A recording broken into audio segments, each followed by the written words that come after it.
दोस्तों, मेडिटेशन एक ऐसा प्रोसेस है जो आपको शारीरिक और मानसिक रूप से स्वस्थ रखता है। मनुष्य जब जन्म लेता है तो उसके जन्म के साथ साथ कई समस्याएं भी जन्म लेती हैं और हर एक मनुष्य उन्हीं समस्याओं में उलझकर पूरा जीवन बिताता है। याद रखना, मैंने कहा पूरा जीवन बिताता है, न कि वह जीवन को जी पाता है। लेकिन मेडिटेशन आपको जीवन जीना सिखाता है। हाँ, हर मनुष्य के अंदर ऐसी छुपी हुई पावर होती हैं जिन्हें अगर वो समझ ले तो वह अपने पूरे जीवन को बदल कर रख सकता है।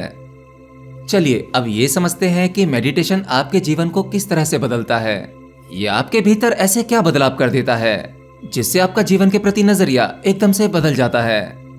जैसे मान लीजिए आप सामान्य जीवन जीते हैं और उस जीने के दौरान आपके आसपास की परिस्थितियां आपके अनुकूल हमेशा नहीं रहती। आप बहुत सी ऐसी चीजों को पकड़ लेते हैं जो आपको स्ट्रेस में ले जाती है, चिंताओं में घेरती है। रात होते होते आप पूरी तरह से शारीरिक और मानसिक रूप से थक जाते हैं। असल में आपने अपने सिस्टम पर एक सामाजिक बोझ डाल दिया है, एक ऐसा लोड जिसके कारण आप चिंतित और परेशान दिखाई देते हैं। फिर आप इन सब बकवास को लेकर अपने बिस्तर पर जाते हैं, कुछ देर सोचते हैं, फिर ये प्रकृति आपको गहरी नींद में ले जाती है। नींद में जाने के बाद आपने समाज से जो भी बोझ उठाया था, आपकी नींद उस बोझ को कम कर देती है और जब आप सुबह सोकर उठते हैं तो आप तरोताजा महसूस करते हैं। हाँ, अगर आपकी नींद अच्छी रही होगी तो आपकी चिंताएं कम हो जाती हैं, बशर्ते आप दोबारा से उसके बारे में ना सोचें तो। अगर मैं सीधे शब्दों में कहूँ, आप रोजाना अपने दिन के सभी कार्यों में बहुत सारी मुसीबतें, परेशानियों को जमा करते हैं और ये प्रकृति नींद के माध्यम से आपके उस बोझ को कम करती है। तो आपकी ये छोटी सी नींद, जिसे आप सामान्य समझते हैं, ये आपके बहुत से स्ट्रेस को कम करती है, आपके जीवन को आसान बनाती है। आपकी ये नींद भी कुछ कुछ मेडिटेशन की तरह है। लेकिन मेडिटेशन और नींद में केवल इतना फर्क है कि नींद में आप अचेतन हो जाते हैं, जबकि मेडिटेशन यानी ध्यान में आप सचेत रहते हैं, लेकिन आपका शरीर लगभग सोई हुई अवस्था में होता है। आपका शरीर, मन और विचार ये शांत होते हैं। तो एक मेडिटेशन की अवस्था में आपको नींद से भी ज्यादा ऊर्जा मिलती है। ध्यान आपको होश में रखते हुए आपके विचारों को कंट्रोल करने में सहायता करता है। असल में ध्यान आपको लाइफ की रियलिटी दिखाता है। असल में ध्यान मानव जाति के लिए एक वरदान की तरह है, क्योंकि ध्यान आपको भीतर से ही नहीं बल्कि बाहर से भी, यानी मनुष्य की ऐसी बहुत सी शारीरिक बीमारियां जिनका इलाज अभी तक मेडिकल साइंस के पास नहीं है, लेकिन मेडिटेशन के माध्यम से उनका इलाज किया जा सकता है। हालांकि मेडिटेशन को लोग जितना आसान समझते हैं, ये शुरुआत में उनके लिए उतना ही मुश्किल होता है, लेकिन रोजाना के अभ्यास से इसमें उतरा जा सकता है। मेडिटेशन के किसी भी प्रोसेस में आप किसी एक ही शब्द या किसी मंत्र पर पूरी तरह से फोकस करते हैं और खुद को जानने का प्रयास करते हैं। हालांकि आंखें बंद कर कर किसी चीज पर फोकस करना वह मेडिटेशन नहीं है, यह केवल मेडिटेशन का प्रयास है। लेकिन इस प्रयास को करते करते आप कब प्रयास रहित हो जाते हैं, ये आपको पता ही नहीं चलता। और जब आप इस पता नहीं चलने वाली अवस्था में होते हैं, असल में तब आप ध्यान की स्टेज में होते हैं। और जब आप असल में अपनी ध्यान की स्टेज में होते हैं, तब आप खुद को जानने की शुरुआत कर रहे होते हैं। और जब तक आप खुद को नहीं जान पाएंगे, तब तक आप किसी को नहीं जान पाएंगे। कहते हैं कि अगर किसी विषय को आसानी से समझना हो या किसी दूसरे व्यक्ति को समझना हो, तो उसकी शुरुआत आपको अपने आप से ही करनी होगी। जब आप अपने आप को जान पाते हैं, तो आपके लिए सभी कुछ जानना अपने आप ही आसान होता चला जाता है। ये कुछ ऐसा ही है जैसे किसी बड़े से गड्ढे में पानी भरा हुआ है और उस गड्ढे में जाकर अभी कुछ जानवरों ने पानी पिया है या उस पानी में उन्होंने स्नान किया है। तब वह पानी पूरी तरह से हिल जाता है और उस पानी में नीचे जमा हुई मिट्टी, वो कीचड़, वो पानी में मिल जाती है। पानी साफ नहीं दिखाई देता, पानी बहुत गंदा दिखाई देता है। लेकिन धीरे धीरे जब पानी शांत होता है, उसमें कोई दूसरी हलचल नहीं होती या उस पानी को हिलाया नहीं जाता, तब पानी में मिली वह मिट्टी, वह कीचड़ अपने आप ही नीचे बैठने लगती है।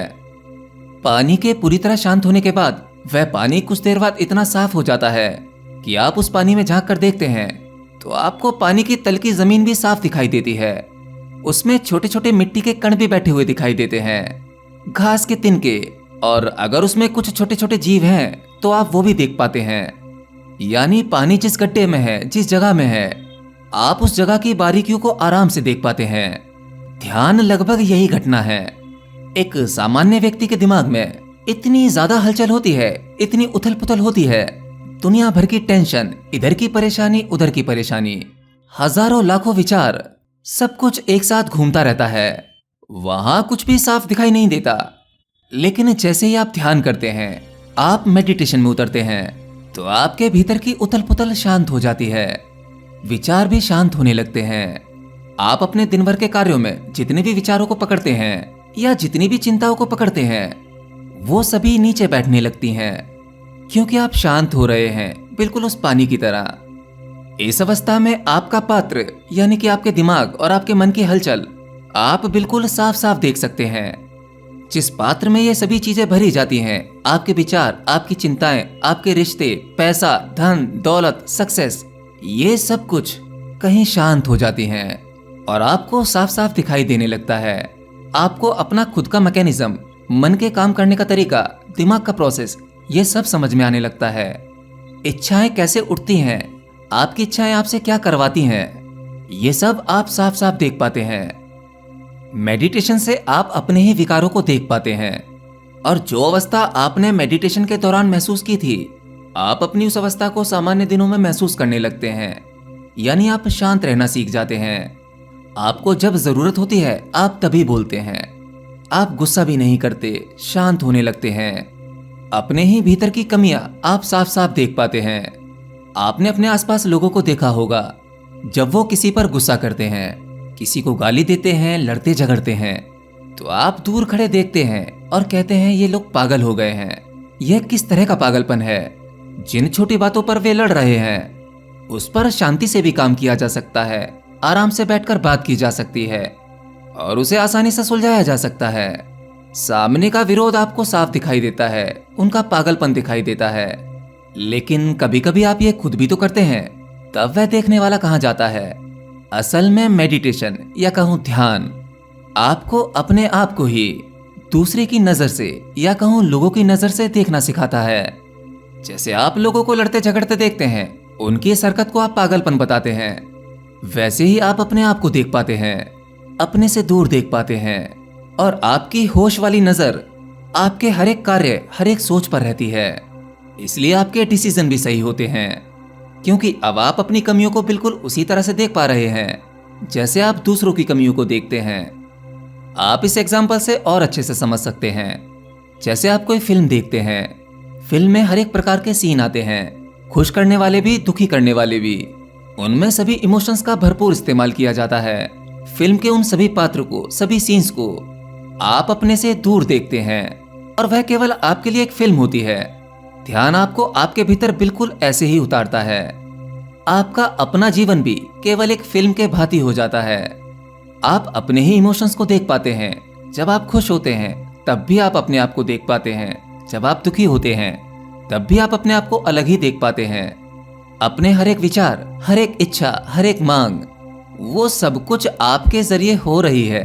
आप उन्हें दूर से देख रहे हैं। तब इसमें आपको यह भी पता लग जाता है कि आपके लिए इसमें से क्या सही है और क्या गलत है। और वैसे भी इतना सत्य तो आप जानते ही हैं, दूसरों की गलतियां और अच्छाइयां हमें साफ साफ दिखाई देती हैं, परंतु हम अपनी ही गलतियों को नहीं देख पाते। कहीं ना कहीं हम बेहोशी की अवस्था में जी रहे हैं। ध्यान आपको होश देता है, लेकिन कुछ शुरुआती साधक डायरेक्ट ध्यान करके अपने विचारों को रोकना चाहते हैं। वो विचार शून्य होना चाहते हैं, जो बिल्कुल भी संभव नहीं है। ये बिल्कुल वैसा ही है जैसे आपके शरीर का भीतरी सिस्टम, जो आपके रोकने से नहीं रुकता। आपके खून का बहना, दिल का धड़कना, श्वास लेना, ये प्राकृतिक क्रिया चल रही हैं। क्या आप इन्हें रोक सकते हैं? नहीं। ऐसे ही आपके विचार हैं, वे आपके रोकने से नहीं रुकेंगे। यहाँ ऐसा कुछ नहीं है कि आप ध्यान में गए, आपने एक बटन दबाया और आपके सभी विचार रुक जाएंगे। नहीं, आपके पास में केवल इतनी स्वतंत्रता है कि आप उन सभी विचारों को आता जाता देख सकें।